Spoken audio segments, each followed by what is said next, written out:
Good morning, good afternoon, good evening, good night, wherever you are in this world. God bless you. This is Gloria White coming to you from Utah, USA. Today we are going to be in the New Jerusalem Bible, Holy Bible, and we are in chapter 13. And this is a section 5, Simon, high priest and ethnarch of the Jews, 143 to 134 BC. Remember, the years are decreasing in number as we get to the birth of Christ. Then they start ascending after that. And we are in 2021 after the birth of Christ. Simon takes command. Chapter 13. Simon heard that Trypho had collected a large army to invade and devastate Judea. And when he saw how the people were quaking with fear, he went up to Jerusalem, called the people together, and exhorted them thus: "You know yourselves how much I and my brothers and my father's family have done for the laws and the sanctuary. You know what wars and hardships we have experienced. This is why my brothers are all dead, for Israel's sake, and I am only one left. Far be it from me, then, to be sparing of my own life in any time of oppression, for I am not worth more than my brothers. Rather will I avenge my nation in the sanctuary, and your wives and children, now that the foreigners are all united in malice to destroy us." The people's spirit rekindled as they listened to his words, and they shouted back at him, "You are our leader in place of Judas and your brother Jonathan. Fight our battles for us, and we will do whatever you tell us." So he assembled all the fighting men and hurried on with completing the walls of Jerusalem, fortifying the whole perimeter. He sent a considerable force to Joppa under Jonathan's son of Absalom, who drove out the inhabitants and remained there in occupation.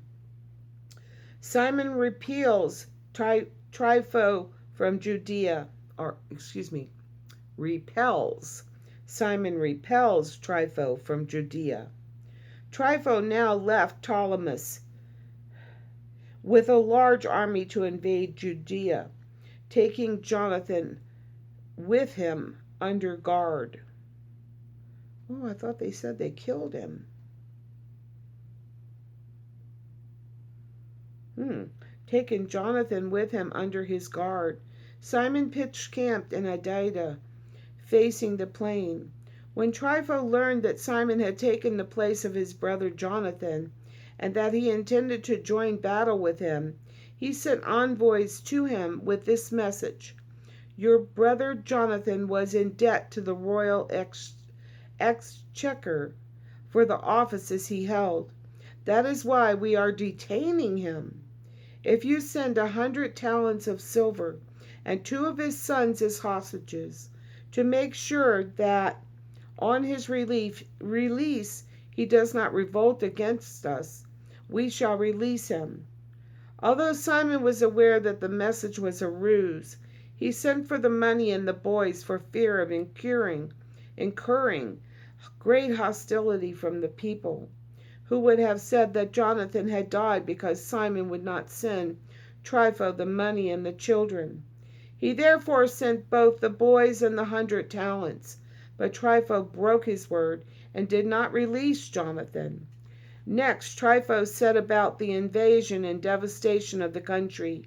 He made a detour along Adora Road, but Simon and his army confronted him wherever he attempted to go.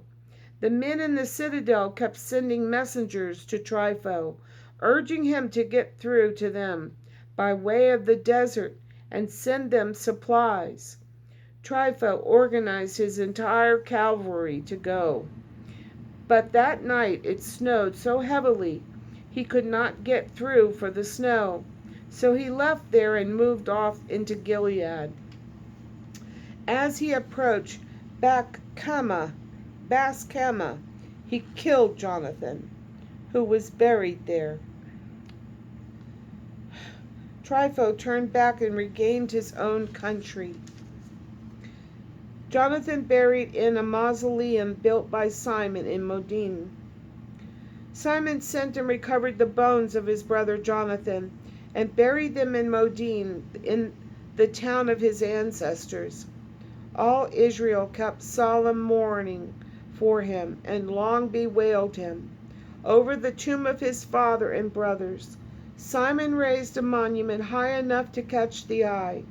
Using dressed stone back and forth, he erected 7 pyramids facing each other, one for his father and mother and his 4 brothers, surrounding them with a structure consisting of tall columns surmounted by trophies of arms to their everlasting memory, and besides the trophies of arms, ships sculpted on a scale to be seen by all who sail the sea.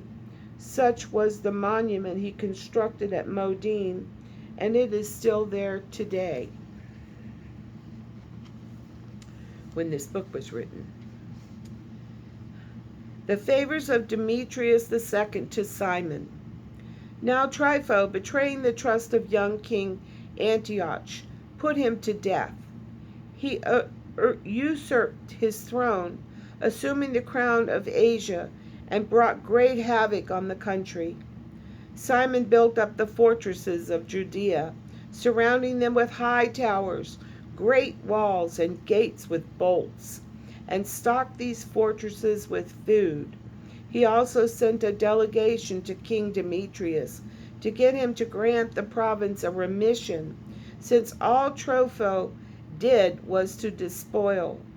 King Demetrius replied to his request in a letter framed as follows: King Demetrius to Simon, high priest and friend of kings, and to the elders and the nation of the Jews, greetings. It has pleased us to accept the golden crown and the palm you have sent, and we are disposed to make a general peace with you, and to write to the officials to grant you remissions. Everything that we have decreed concerning you remains in force, and the fortresses you have built may remain in your hands. We pardon all offenses, unwitting or intentional, hitherto committed, and remit the crown tax you now owe us, and whatever other taxes were levied in Jerusalem are no longer to be levied. If any of you are suitable for enrollment in our bodyguard, let them be enrolled, and let there be peace between us.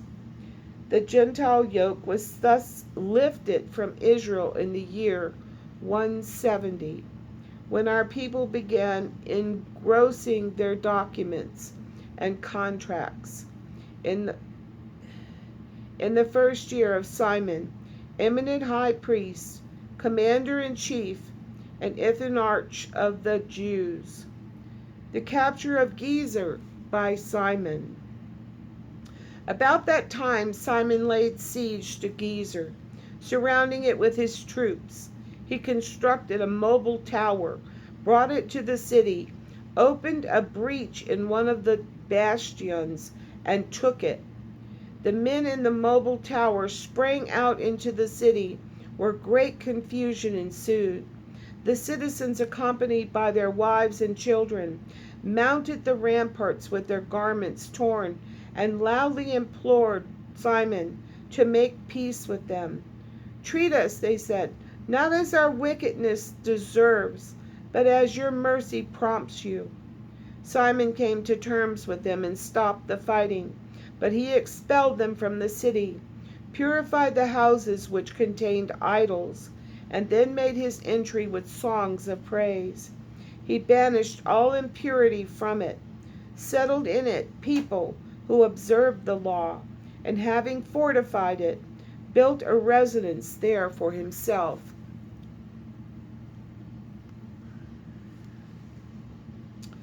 Simon occupies the citadel in Jerusalem.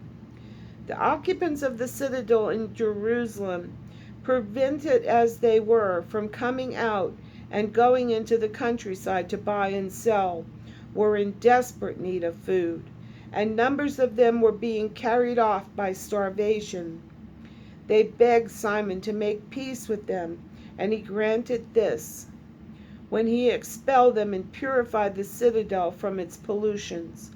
The Jews made their entry on the 23rd day of the second month in the year 171, with acclamations and carrying palms, to the sound of lyres, cymbals, and harps, chanting hymns and canticles, since a great enemy had been crushed and thrown out of Israel. Simon made it a day of annual rejoicing. He fortified the temple hill on the citadel side and took up residence there with his men. Since his son John had come to manhood, Simon appointed him general-in-chief with his residence in Gezer. Eulogy of Simon. In the year 172, King Demetrius assembled his forces and marched into Media to raise help for the fight against Trypho. When Arsaces, king of Persia and Media, heard that Demetrius had entered his territory, he sent one of his generals to capture him alive. The general defeated the army of Demetrius, seized him, and brought him to Arsaces, who imprisoned him. The country was at peace throughout the days of Simon. He sought the good of his nation, and they were well pleased with his authority, as with his magnificence throughout his life. To crown his titles to glory, he took Joppa and made it a harbor, gaining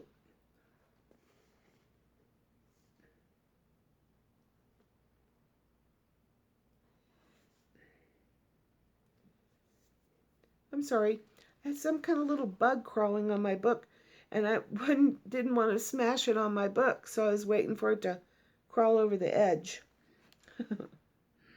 Okay, let me start this eulogy again. He sought the good of his nation, and they were well pleased with his authority, as with his magnificence throughout his life. To crown his titles to glory, he took Joppa and made it a harbor, gaining access to the Meridian Isles. He enlarged the frontiers of his nation, keeping his mastery over the homeland, resettling a host of captives. He conquered Gezer, Beth Zur, and the citadel, ridding them of every impurity, and no one could resist him. The people farmed their land in peace. The land gave its produce, the trees of the plain their fruit.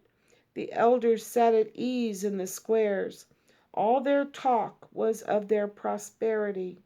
The young men wore splendid armor. He kept the town supplied with provisions and furnished with fortifications, until his fame resounded to the ends of the earth. He established peace in the land, and Israel knew great joy. Each man sat under his own vine and his own fig tree, and there was no one to make them afraid. No enemy was left in the land to fight them. The very kings of those times had been crushed. He encouraged the afflicted members of his people, suppressing every wicked man and renegade. He strove to observe the law, and gave new splendor to the temple, enriching it with many sacred vessels. I think we can do one more section. Renewal of the alliances with Sparta and with Rome. When it came known in Rome, as far as Sparta, that Jonathan was dead, people were deeply grieved. But as soon as they heard that his brother Simon had succeeded him as high priest and was master of the country, and the cities in it. They wrote to him on bronze tablets to renew the treaty of friendship and alliance which they had made with his brothers Judas and Jonathan. And the document was read out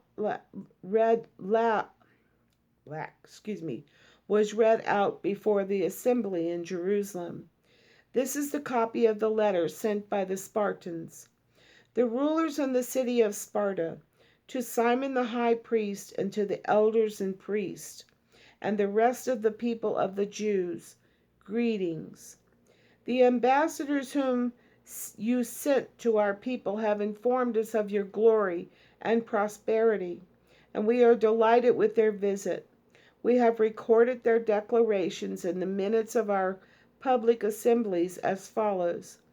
Numenius, son of Antioch, and Antipater, son of Jason, ambassadors of the Jews, came to us to renew their friendship with us, and it was the people's pleasure to receive these personages with honor and to deposit a copy of their statements in the public archives, so that the people of Sparta might preserve a record of them.